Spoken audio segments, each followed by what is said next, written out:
Okay, folks, it's your buddy Mike Messier, Mike's Instant Movie Review. The First Omen horror film. It's been out for a week or so. I just saw it. Should you go see it? Should you go not? Once again, I say this quite a bit. If you're a horror fan, I'd definitely see this one. I'd see it on the big screen like I did. Dolby Digital, huge screen. I had a wonderful seat, back row. There was no wheelchair folks there in the theater tonight, so I took a wheelchair friend seat and sat very comfortably. And if you love horror films, you'll want to see this one. Now, if you don't, if you're not a horror fan, you'll definitely want to stay away, because a lot of the creepiest or scariest or, women getting abused, all types of things are in this movie. Blood, guts, and gore. So stay away if you don't like horror. Okay? So let's talk about this movie. First off, I stuck around for the end credits, just so you know, unless you want to hear the nice music as you leave the theater and acknowledge everyone that helped make this film. Probably, 500 or 1,000 people contributed in one way or another on the end credits. Big time production. There is no bumper, there's no little teaser for another sequel.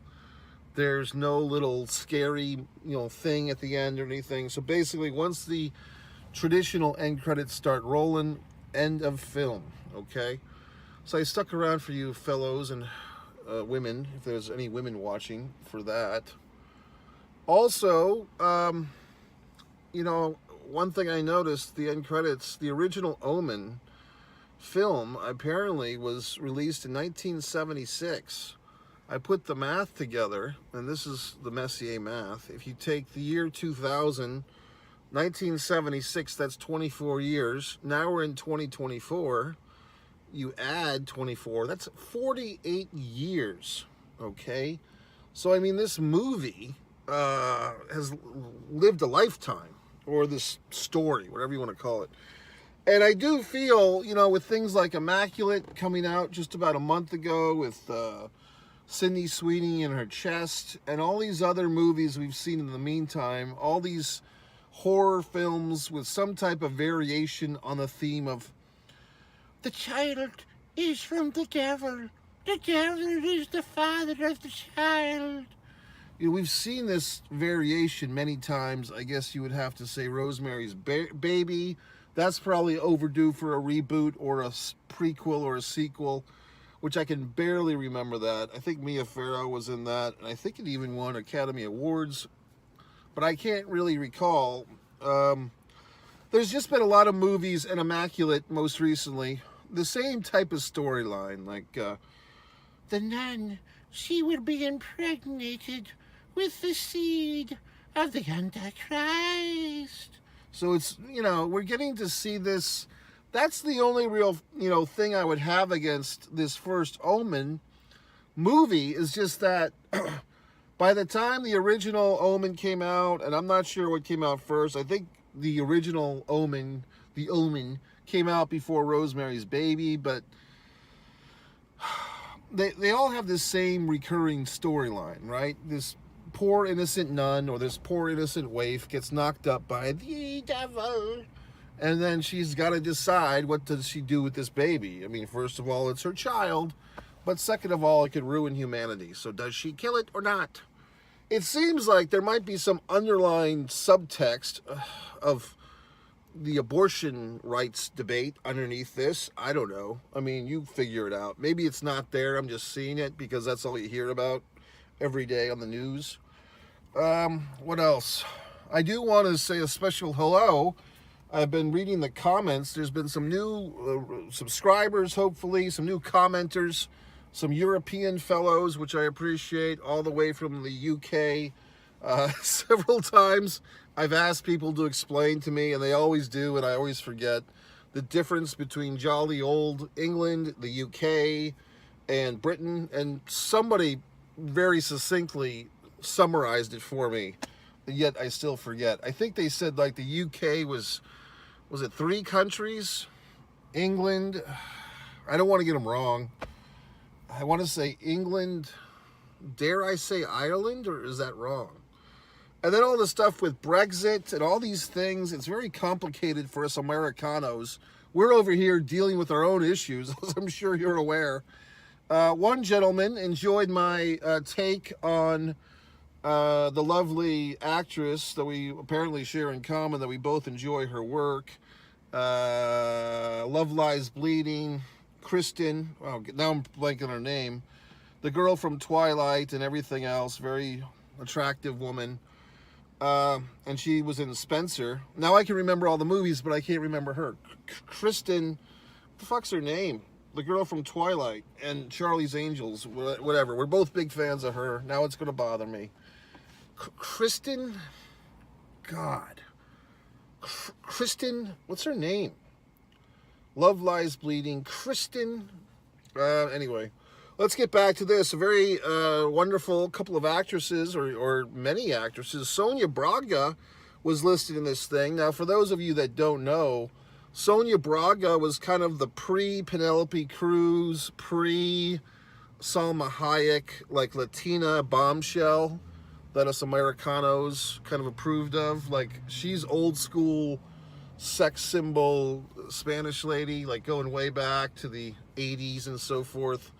Ask your uncles about Sonia Braga. She was quite the number. And in this one, to be honest, when I saw her name in the end credits, why wouldn't I be honest? I couldn't remember which one she played, because she must, no offense, but be older now and was one of these nuns, and I just didn't recognize her, okay? The lead lady, interesting name on her. Her name was like Tiger Fence or some weird shit. Like, she had some hippy-dippy name, like she was River Phoenix's cousin, or Joaquin Phoenix's cousin. Like, just some interesting name. I don't recall seeing her before, but I saw kind of her roommate, another nun, Marcia Marcachabolo or some shit. I've seen her in some other stuff. Both of these women quite attractive. And I was just, the movie's really well made. I mean, this is a 4-star horror film. I really can't take anything away from the film. Everything's on point. The storytelling, I mean, maybe I won't spoil this thing as much as I usually do, because the story, like, if you like horror, you should see this one.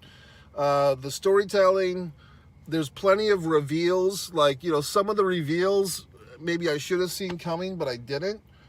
And so that was kind of nice to actually get surprised by stuff in a film. You feel sympathy for some characters that maybe you shouldn't, but you do. What else? I mean, everything was there. The cinematography was great. The acting, I thought, was really great. I mean, but it didn't feel like acting. Like, you felt like you were in this monastery or this nunnery, whatever it's called, with all these nuns. But that kind of led me to this point, though. Okay, you ready? Towards the end of the film, because the movie is a hearty, I think it's 2 hours and 2 minutes or some such thing. But towards the end of this experience of watching this film, I kind of had like this little moment where I'm like, you know what? I kind of feel sorry for like actual nuns. You know what I mean? Like, everyone says, these, what's her name? Angel Reese, the female basketball player, is saying, oh, I've been sexualized. Meanwhile, she's, posting photos of herself in a bikini and so forth on Instagram. So that's like the big thing now. Like, you can sexualize yourself. You can put yourself in bikini shots and thongs and all these other wonderful things, but then you get to complain that you're being sexualized. Well, a nun, real life nuns, not these Hollywood movie nuns, but real life nuns, they're not sexualizing themselves. They're not mystifying themselves or whatever the fucking themselves. They're not horrifying themselves. They're just being nuns. You know what I mean? Now look, we can sit there and debate about this and say, should they be nuns? Should they not be nuns? What about priests? Where do they fit in? How about a rabbi? We can have all our little arguments about these things. But at the end of the day, they've made their choice, just like we've all done our thing. We're doing whatever we're doing, and these nuns are doing what they're doing. So who are we to judge? Yet in the cinema world, we exotify them. They're objects. Typically, these nuns in the horror films, it's like basically you want to fuck them. You know what I mean? Like, because they're always like hot young nuns that are giving up their sexuality in order to serve God. And as the male audience member, we're like, oh, what a waste. And basically, these nuns are put in these situations where they're getting fucked by somebody, some god or some evil priest or some shit or some handyman is having sex with these nuns, and you're just sitting there like, what's with us? Like, we're the fucking weirdos. I mean, you know, granted, they're, you know, wearing a fucking beekeeper outfit for the rest of their lives, but we're the ones, you know, sexualizing them and trivializing them and putting them in movies. And even like the Blues Brothers, which is a great movie, but you see them whacking away, like the evil nun is whacking away on Jake and Elwood's knuckles with the ruler. And I mean, yeah, Sydney Sweeney is as a fucking nun in The Immaculate. All these nuns, but they always like cast really hot women to play nuns. And then there's all these older nuns that are like all grouchy and fucked up and old. So we're weird. Like we as society have to come to some conclusions. We need therapy about our feelings towards these nuns. And as a matter of fact, I can't remember the last time I saw a nun in real life, to be honest with you. Why wouldn't I be honest with you? I've seen in recent years in Pennsylvania, you know, like the people with the buggies, the horse and buggies shit. I've seen that. I've gone to an Amish market where the kids are like 12 and they're fucking selling you food and stuff. I've seen all these wonderful things. I was somewhere in Florida last year and I saw a little person, you know what I mean? I saw a little person in Texas, a ticket taker as a matter of fact. I've got a whole weird thing about that, like just to myself, but also to you. I feel when I see a little person, I'm going to have a lucky day. And then I feel bad because I wonder, like, if they see a tall person, do they think they're going to have a lucky day? Probably not. But I exotify them. You know what I mean? Like, oh, it's a little person. So I think they're fucking, Captain McCrunch or whatever the fuck. Or Leprechaun Leppy or whatever the fuck. So, I mean, I give you this. I'm pretty fucked up when it comes to these things. But just being honest, having fun. What else? So this movie, it's got, I mean, here's the thing that kind of, like, I'll be on, you know, why am I saying I'll be honest with you? I always am. I'm always so goddamned honest. However, I just have that verbal tick in my throat tonight. Oh, it's the devil. It's the devil in my throat. What the fuck? Just, okay. I had to close my eyes several times. Pregnant woman getting sliced in the belly. They're not, you know what I mean? Like they're taking the fucking devil seed out of her. There's a shot early in the film. It's not even like a horror shot, but it's like a close-up of fingernails and they're like cleaning it out. Like someone's cleaning their fingernails with like a fucking knife or something. There's just, like I always tell you in these reviews, the small digit fractures like fingers and toes and ankles and Achilles heels getting slashed, I can't watch that shit. I watch the movie. I just have to close my eyes. But this one has a whole lot of stuff here's a goddamn spoiler, but pictures of these like fucking stillborn demon babies, like the babies of the devil that have come out and haven't survived.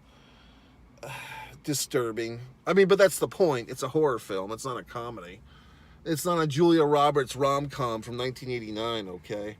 So you see all these disturbing images. I mean, I think that fucks me up now. It's like baby stuff, you know what I mean? Like demon babies. I don't know. Just, but it's a horror film, so what the fuck? But I mean, I think about this, Immaculate, Sydney Sweeney, of course. I feel like if you were to head-to-head these two movies, the only thing Immaculate has over this one is Sydney Sweeney, okay, and her attractiveness. This one is full of stuff, though. I mean, like I said, it's well made. It's like everything. I think they made pretty much the best movie they could make with this. If you're going to make a prequel to The Omen, this is pretty much it. So I'm not complaining. I think they did the best they could. It's just, how many fucking nuns inseminated by the devil movies do we need? You know?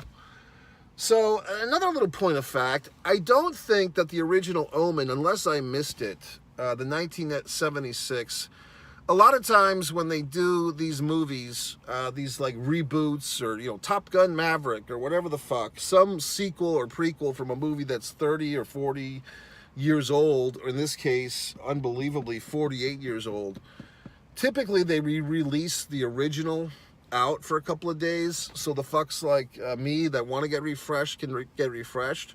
For instance, I had never seen the original Avatar film, and then when they had the sequel come out, I've been saying this. People give me a hard time. You never saw Avatar? Okay. So when they were going to make this sequel to it, The Way of Water, they re-released the original one, which I got to go see in the big time theater. So I did. And then the new one came out shortly thereafter, so that was fun. So my point being this, I do not think that happened with The Omen, okay? I think I did not get to see the original Omen recently. I don't even know. I know that I've seen The Omen. I remember Damien and the 666 routine, but I don't remember that movie being anything like this as far as the special effects, the gruesome factor. I think it was more of those traditional mid-70s, late 70s movies that kind of got by on story and suspense and stuff like that. So they just didn't have the budgets, or they didn't have the whatever the fucks for a horror film back yonder. So anyway, so now it kind of feels like they're going to have to remake the original Omen, you know what I mean? Like, because this movie that I saw tonight has all these production values, you can't just say, okay, we're going to go from the first Omen and now you watch the 1976 version. Nope. They're going to have to go and fucking remake the 1976 version with all the bells, whistles, and actresses of this one. I mean, that's what's coming, folks. That's why I stuck around the end credits to see what was going to happen. A little peek, a little teaser. And perhaps they're sticking this one out there to see if the audience responds and wants to see that sequel. You know, like, that used to be the way. I mean, I don't know if you fine folks are old enough to remember this, but back in the day, as we used to say, they would make a movie, they being the producers, the studios, the distributors, etc. They would make a movie and then see if the audience actually paid money to see it before they pulled the trigger on a sequel. Now, with things like Megan, okay, like, they pretty much know if a movie's going to have a certain audience before they even release it. Like, while they're making it, they're deciding whether or not to make a sequel. Terrifier, Megan, etc. And I think very few times do they pull the plug on sequels once the wheels are in motion. Although I did see some type of Yahoo News story of, like, movies so bad that the sequel didn't get made or shit like that. Anyway, I did see an interesting thing. Speaking of Megan, they're going to sell these whoever the fuck, the people that have the rights to do this are going to sell Megan dolls, like life-size Megan dolls. Now, no offense, but I know some of you guys are going to do some dirty things with those goddamn dolls. So just keep yourself in check, gentlemen. It's just a doll.